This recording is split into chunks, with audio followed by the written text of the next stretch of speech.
What's up and welcome back to the Metalhead Car Show. If you watched my Ford GT90 video, thank you. But also, I mentioned the idea of doing a video on canceled Dodges. There are so many cool and weird and obscure Dodges out there that would have made really neat cars, but were just kind of canceled and forgotten in time. So today I want to look at 5 Dodge concept cars that were just canned and forgotten in time. Let's get right into it. Starting off with the 2009 Tesla Roadster. Scratch that. Starting off with the 2009 Dodge Circuit EV.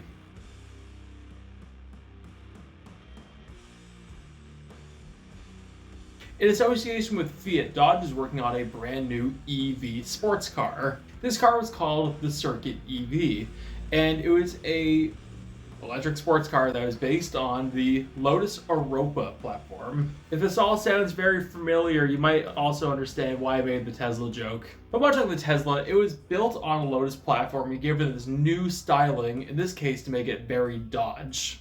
Frankly, I thought this thing looked great, and I still think it looks great. It's a shame they didn't use it. So it was a rear-wheel drive sports car that made about 240 horsepower and did 0 to 60 in the low 4s. It would have a range of about 200 miles, and Dodge was seriously considering putting this into production.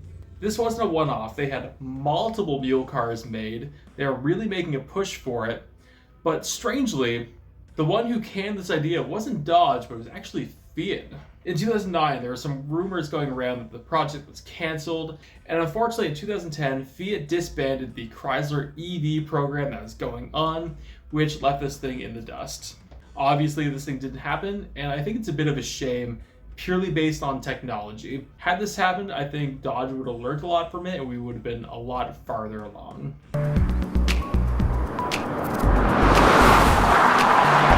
500 horsepower, Viper Spec V10 pickup truck. All sound familiar? Well, it's not that one. In 1996, Dodge showed off the Dodge Ram T-Rex, a 6x6 8-liter V10 that was Viper spec'd and yes, had 6 wheels. Along with those 6 wheels, it used Dana 60 rear ends and a 4.10 rear gear ratio. Somewhere, there must be a video of this thing smoking all 4 rear wheels. I absolutely need to see that. So for those who don't know, in the 90s, Dodge was using the 8-liter V10 in the Ram. It was spec'd to about 330 horsepower, I think, and a shitload of torque. And it was a performance spec engine, but it was a torque engine that was made to rip tree trunks out of the core of the earth. And did just that. Unfortunately, this never happened, but the dream wasn't dead, because as we remember, in 2005, we got the Ram SRT10. So it eventually happened. But the complete absurd version, unfortunately, was scrapped. Next up, the weirdest one on the list, the Dodge Lancer Evo. This sounds like the mixture of a Great Dane and a Chihuahua, just something that does not need to exist. So back in 2010, there were some rumblings going around of this weird rebadged Mitsubishi Lancer Evo that was at the Chrysler Technology Center. And at first it was just kind of played off as maybe it's a caliper, maybe I'm just not seeing it right, but these photos were eventually released. And as you can very much see, that's a Lancer Evo. Now back in the 1990s, Dodge did have a partnership with Mitsubishi. That's when we got things like the Colt and the Dodge Stealth. But at this point, that was long gone. We went through the giant Daimler Chrysler era, and we were with Fiat at this point.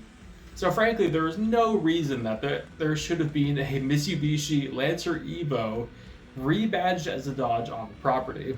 There frankly isn't much known about this. It's such an obscure vehicle that hasn't actually been seen since 2010. So more than likely this thing is a pancake somewhere. But if I had to guess why that was there, Dodge may have used that to test the SRT4 caliper with maybe some parts making that a mule car. But if that's the case, I would need to ask why rebadge it and go to the effort to make this look like a Dodge when, if it's a mule car, it doesn't need to look like anything. Next up and back to the 90s, the Dodge Copperhead.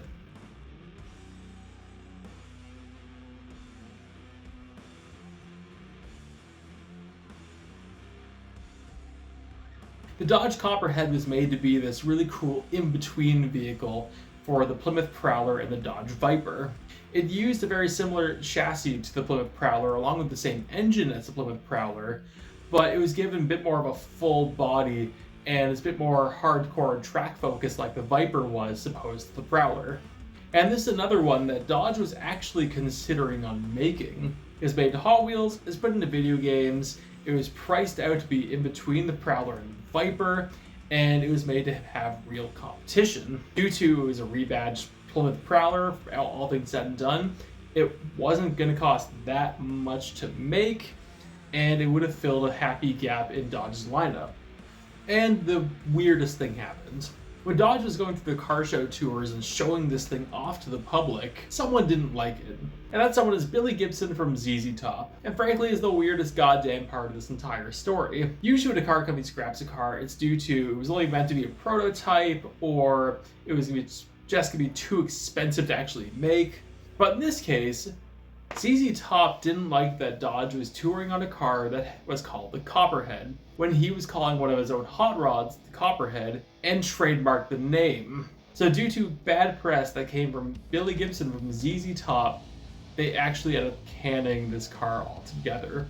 No, don't rename it, can it altogether.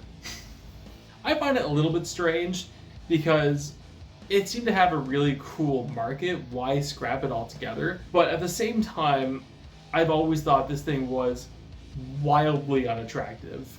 The rear end looks great, but that front end couldn't look worse. I remember seeing this thing as a Hot Wheel when I was young, and seeing that front end, I just thought it looked terrible even as a child. I think the purpose for this thing's existence was very cool, but what landed on that front end, I need to know. And the last one up on the list was a Skunk Works car that only the inner circle of Dodge actually knew about. In the mid-1990s, Dodge was working on the Gen 3 Viper. It was in really early stages, not that many people really need to know about it. So what Dodge started to do was see, could they make it mid-engine? Now Dodge started on this project by just doing it all in theory, seeing if it could be done. And if it could, how many original Viper components could be used to make it happen?